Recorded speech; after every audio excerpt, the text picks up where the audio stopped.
Biho zo sele zam ta chi so kazana kan pin tulha ke la sa di chu ile Mary vai pin na sa ka cha hongin tia nei ko na tela kan sa de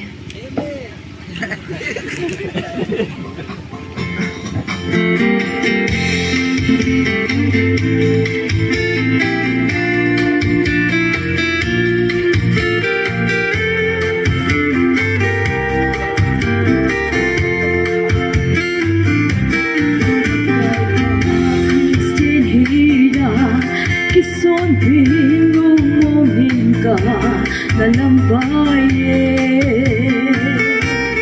bên hana di ta nei lo kan nei hin ho be ta le do so hin na chu ka chang na den ka sa hu in pya nei ho na o ka sa so na bang lấy nốt nở lắm cái nó xuống nè đi ăn xuống thật cao hin năm dấu lâu vinh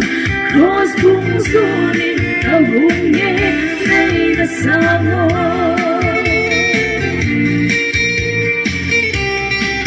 cái lệ cái lên qua cái lúc nó lên Giêsu cả đi apa xây xếp bù xịt lệ tay tôm na tôi băng hin anh kinh ngô nghề ô ba cái nằm màn để hôn sinh ngô cách xa hùng in cha đây thô na ô ca sa dù na băng in dòng sân in về nộp nở lắm cái nó xuống nè đi ăn xuống thật cao hin năm một dấu lâu in cross bung xuống in thao hùng nhé đây là sao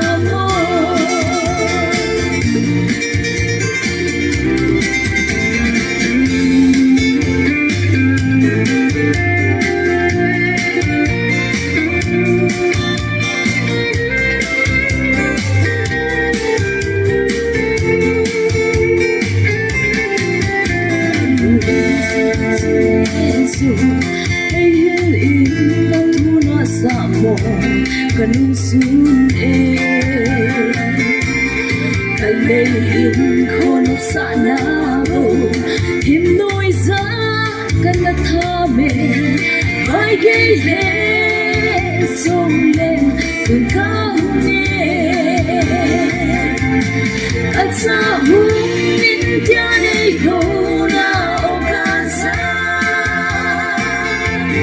so na bang dòng sân in lấy nốt nở lắm cái nó xuống nè đi ăn xuống thật cao hin năm một dấu lâu in cross bung xuống in thao hùng nhé đây là sao thật xa hùng in tia nei ko na o ka sa so na bang in dòng sân in lấy nốt nở lắm cái nó xuống nè đi ăn xuống thật cao hin năm một dấu lâu in cross bung xuống in thao hùng nhé đây là sao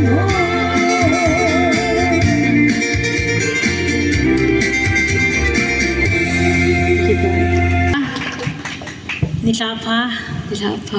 nalung thay nam nalasat hinye kalung thai kay ho zong kalung atlay win hinla zanila kon chun perfect tiding ka ti zilew neu cha cha ki sumo na umzi na timing zong azona verse na hin ki hain na ne ki henin chule seller ho zong nangin modified na ball na zong omin hizong le angay na lang na ball zong omin apain si zong chun na talen hi na akiting le hinge na thiemi tilo se ding om pon nabu se ve je zong chu in din naga ve zong le angay di se ne na round kina na lu na hele chi sanga ngei dingin sahoi dingin ikiti mo be oh Kevin nunganing cha athe mong jengin aban ga ko kiding to our next serial number 11 Gothang Seimin Sanghoi ka ko be. Hello. Tu san phana ke in la sa ding chui le pathin in asim thing le go how min lal how ki min asa sing ka te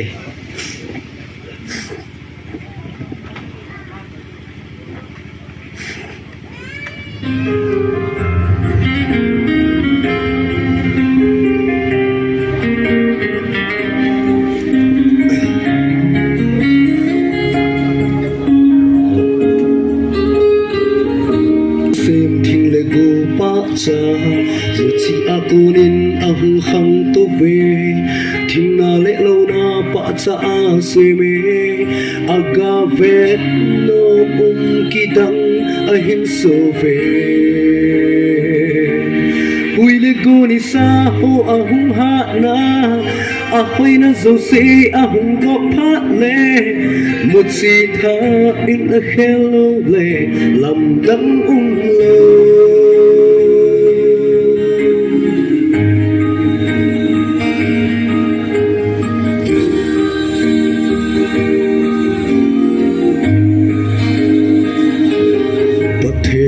xem thình lệ cô pa cha dù si a cô nên ahung khang to ve thình na lệ lo na pa cha se me aga ve no kidang ahin so ve hui le go ni sa ho ahung ha na ahoi na zo se ahung go phat le but si tha in a hello le lam dang lo hi bang sun hin na din chi ang ai ze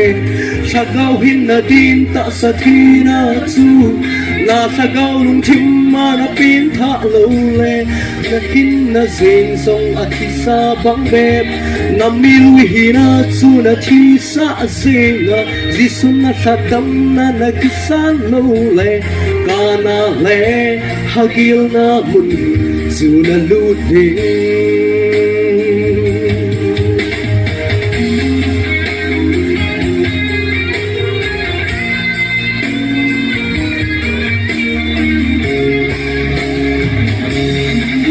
so hin na chu na nei na din na du cha le na ngai cha ho pai tha in lang ki tha se min na hin na din ei ma di nga hin hi ta lo hin si su di nga hin hi so tai nang le ke ngai lu na se in si su a thi na thâu do tai hi bang sun hin na din thi ang ai ze sa gao hin na din ta cha thi na chu na sa gao lung thim ma ra pen tha lo le na hin na zeng song a thi sa bang bep na mi lui hi na chu na thi sa singa si sun na sa dam na ki san lo le kana le ha gil na mun chu na lu ding hi bang sun hin na din chi ang ai ze sa gao hin na din ta sa thi na chu na sa gao lung thim ma na pen tha lo le na hin na zeng song a thi sa bang bep na mi lui hi na chu na thi sa singa si sun na sa dam na ki san lo le kana le hagil na mun chu na lu ding kana le hagil na mun chu na lu ding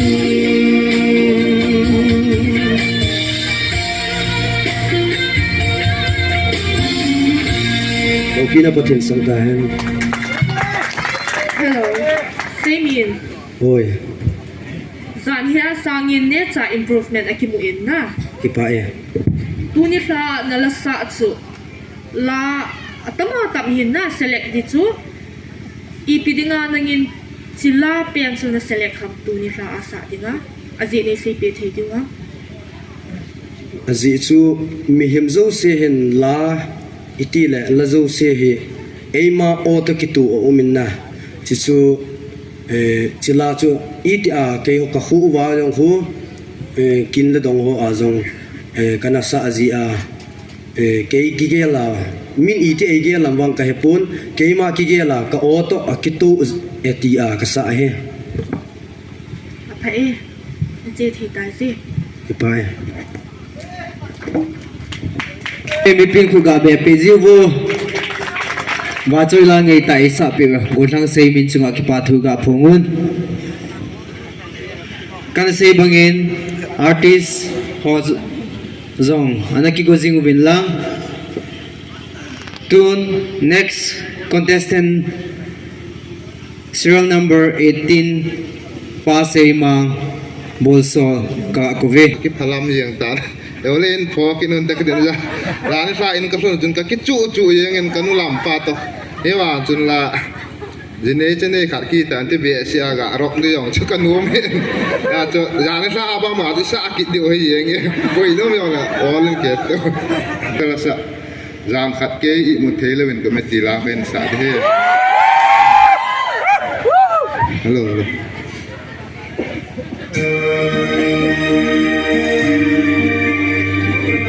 hello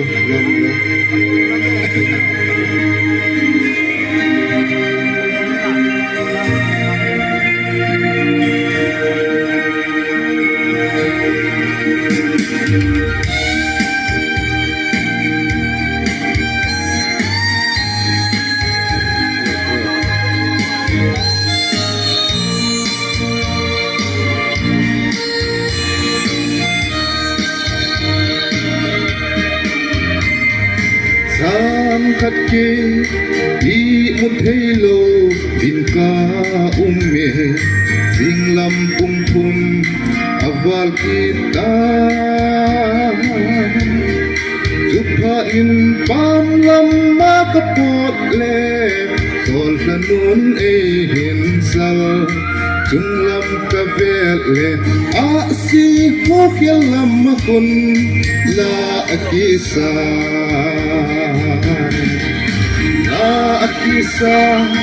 La akisa lay set mi he Koi man sa thay ponte Chung lam makipa nala sa hapu Alay set hin ko ba Kay zalagan thay to Ho ahive eite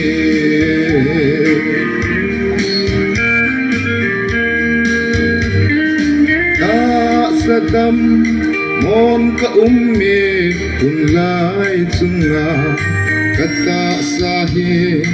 atla samme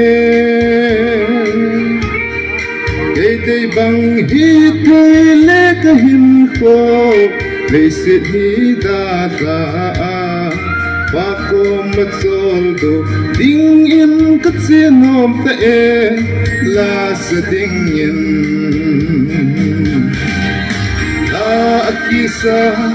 La akisa lay sit mi he Koi man sa thay ponte Sung lam nakipa nala sa hapu Alay sit bin ko ba Kay zalagan thay to Ho ahive eite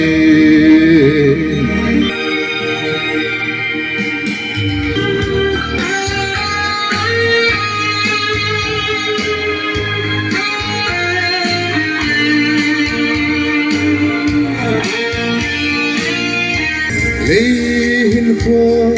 ikinep na beita zong le kakinep na ton sot ko pi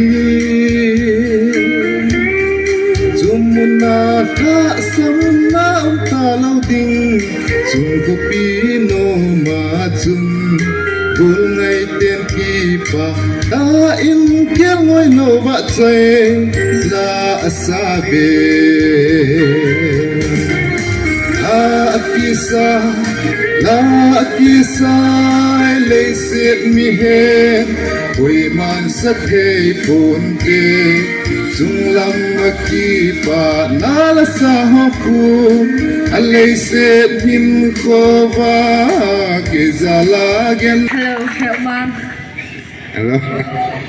Sang here to the stage performance thu ka se in tunin wang stage performance thu wang se tu pong ka tin aje tu tunin ra na la sa ha hin na thang cha hi sa do ngei zo ha hi wang tunin ra na la sa hi tunin ra na la sa hi kalung asai ji Cái dòng cả lùng sai thôi thôi. kem zong na thimin next round na dingin zong takinebe. Phải. Check it within to our next participant, serial number 10, Gothang Thang Boy from Songbung, BYF, Amaka Kove.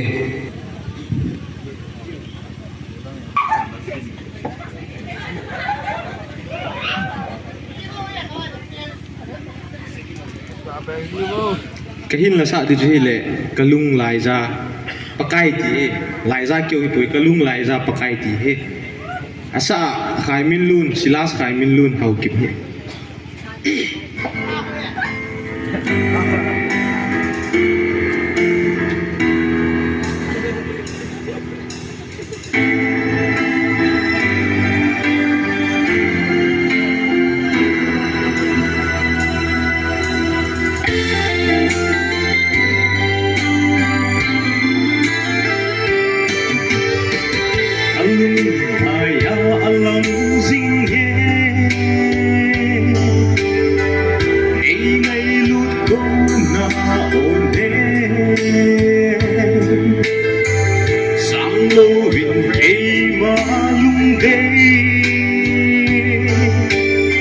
Hãy subscribe cho kênh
Ghiền Mì Gõ để không bỏ lỡ những video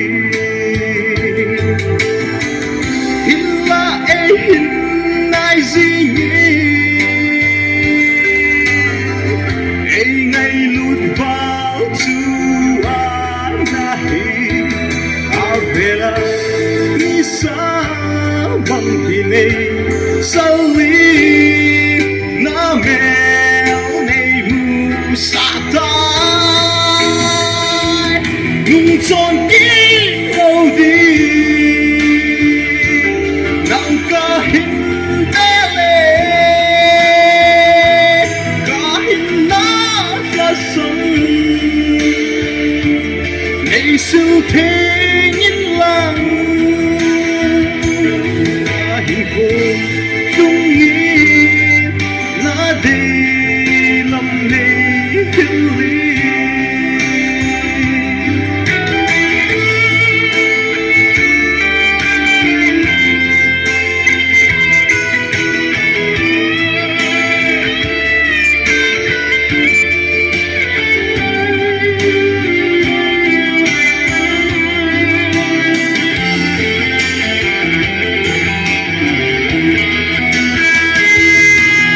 son kinodi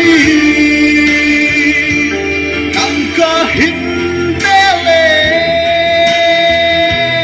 kahit nakasang ay sultengin lang kahit kung tungin na di lang nihili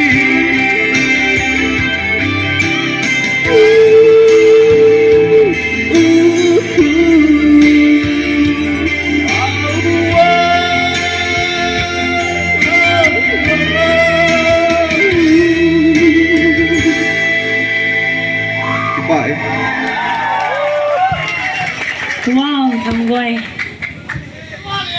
Season 1 Voice of BYF in kidop zeng telezon EP na ball masapendem. At ano ang tu kapi di Tu nila na performance saying abe hizenge. Ahoy vale tilo saydi kanay povin chule nalasa azong na to kain na voice ken audition round ako na to kanamin sa to sexy voice na na talent na hatso na voice na de banga naga control na de ya naga amanzi ko na talent na nathip na hin kahin ki papiwin na themu mo nga mabana zong sauta na hong cheding kataasanin hichi BYF Voice of BYF se hilowa mabana zong na hong kalbeding kataasane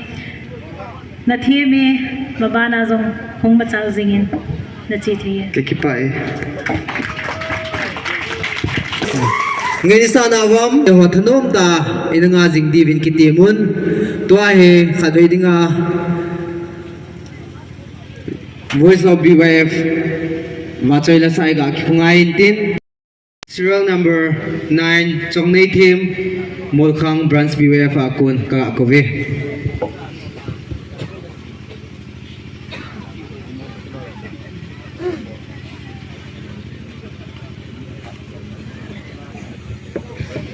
Hello. Patin va choin dingin nu nei zoi si how ke min asa. Krista nei lo hi kha le tilain sange.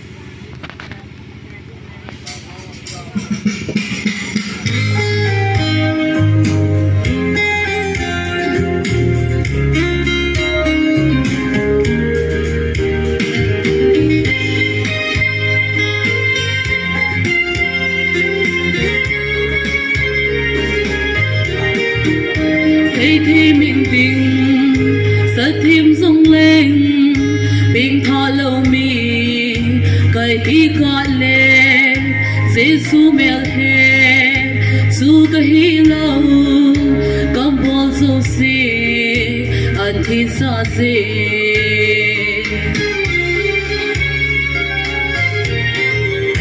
mel hoi in tình dong hoi rong lên Krista nei lo kai hi ka le damun mei di kal so te din dam lai sungin ki hol bau te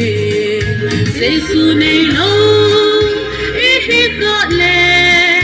son phat pa nga so te lo di til pe ba nga so te lo di na san nan ho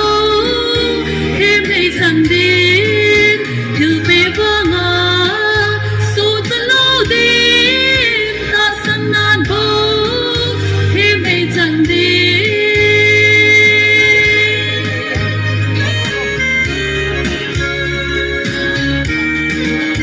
Sing let him in,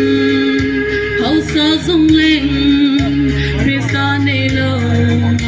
kahi ka le, kathi nung te. Kisi te ding